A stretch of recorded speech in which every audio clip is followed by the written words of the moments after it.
Uma mega operação no Rio de Janeiro com 2.500 policiais civis e militares tentam prender nessa terça-feira 100 traficantes do Comando Vermelho. Até a última atualização, 4 pessoas morreram nesse confronto e, segundo a Polícia Civil, em retaliação, os criminosos lançaram bombas com drones. Nós separamos algumas imagens que estão circulando dessa operação. Vamos acompanhar? É impressionante o que a gente vai ver agora.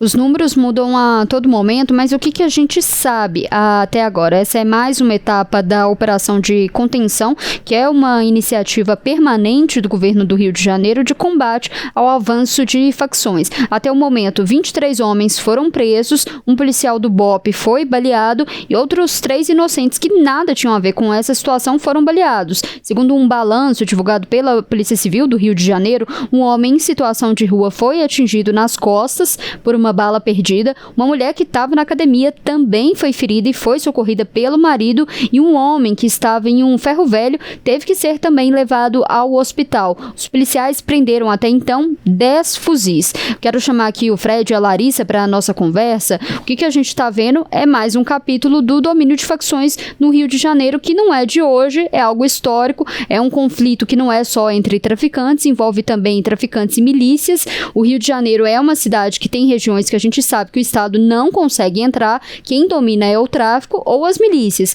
E essa constante briga de dominação de territórios traz prejuízos para o cidadão, como a gente viu, que sofre e fica no meio desse fogo cruzado. É um problema crônico do Rio de Janeiro. Tem uns 10 anos, se eu não me engano, houve um avanço muito grande que criou a expectativa de solução desse problema, que foi as unidades pacificadoras, com a presença da polícia no Complexo do Alemão. Houve até aquela cena que ficou bastante marcada, de traficantes correndo e fugindo enquanto a polícia ocupava. Aquilo gerou uma esperança, mas que não gerou uma solução definitiva. Agora tem que pensar em outras formas de conseguir avançar. Já teve essas unidades pacificadoras, já teve intervenção federal que também não solucionou. Então, o que vai solucionar agora? O que é preciso pensar para a gente conseguir enfrentar isso? Tem que ser um esforço muito maior, conjunto e constante também. Sei que o Fred levantou alguns dados sobre a força do crime organizado no Brasil. Queria que você trouxesse, Fred, o seu ponto também para essa discussão.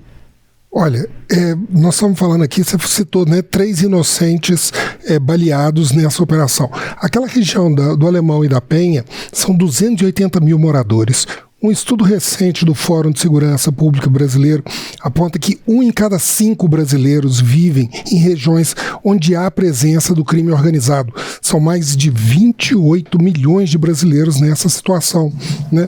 Hoje o Brasil tem em torno, dependendo do levantamento, entre 64 e 72 organizações do crime organizado, envolvendo diversos tipos, né?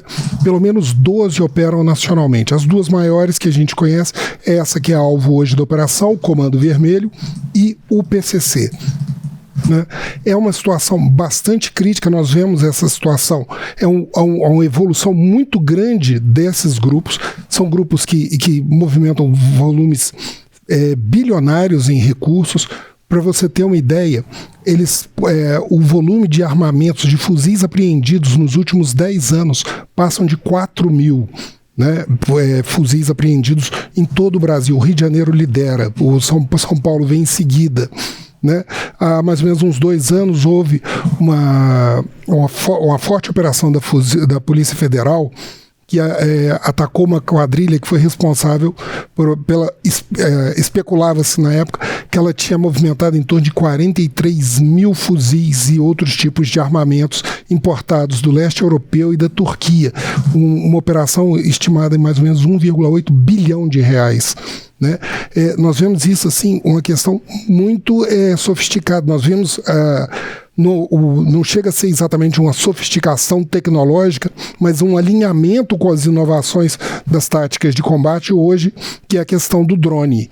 A gente, inclusive, tem imagens, queria que a nossa produção colocasse essas imagens desses drones, a gente está acompanhando aí agora, que foram em retaliação, esses drones que lançaram bombas ali nas comunidades. Exato. Mais ou menos há um ano, a Polícia Federal fez uma grande operação no Rio de Janeiro por causa justamente dessa evolução do uso de drones. Se não me engano, na região do...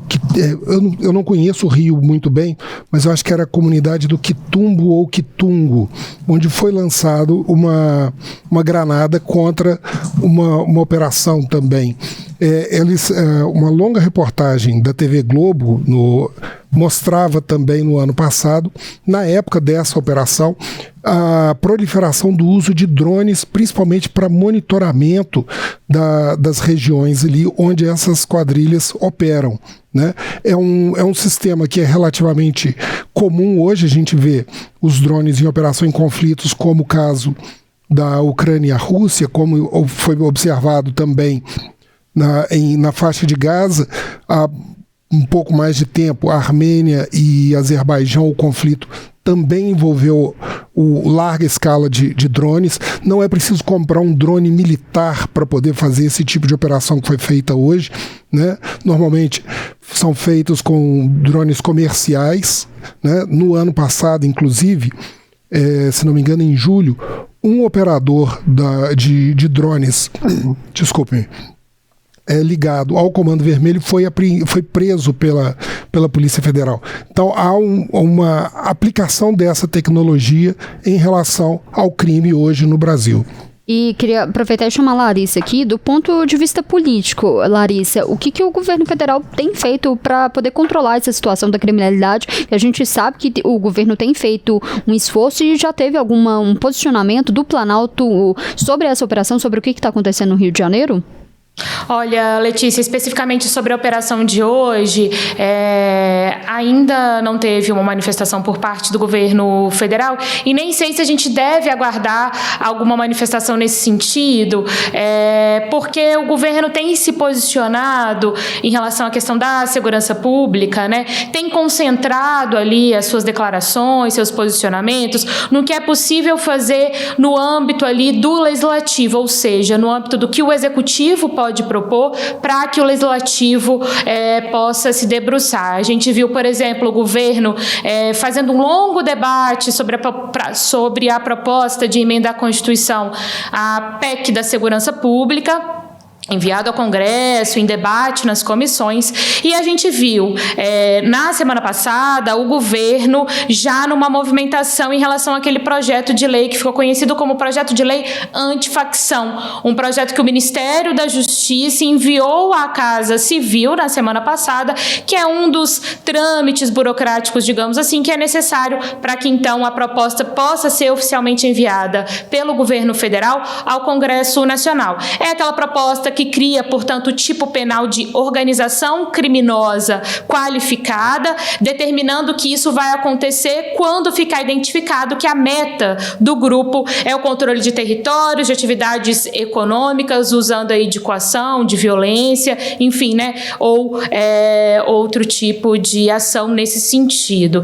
Então, o que a gente tem visto é essa movimentação mais institucional e também na tentativa de mostrar que o governo federal está, sim, em cima da questão da segurança pública e também tentando se desvencilhar de uma crítica muito forte que o Executivo Federal recebeu, que foi de alguns governadores da direita atacando que lá na PEC da segurança pública o governo estava querendo centralizar as ações em Brasília e que estava retirando a autonomia dos estados. Então, uma tentativa também do governo de não fazer com que isso, de fato, seja reforçado, tentando realmente mostrar que não é esse o objetivo com as propostas que surgem ali no âmbito do Ministério da Justiça, no âmbito do governo federal.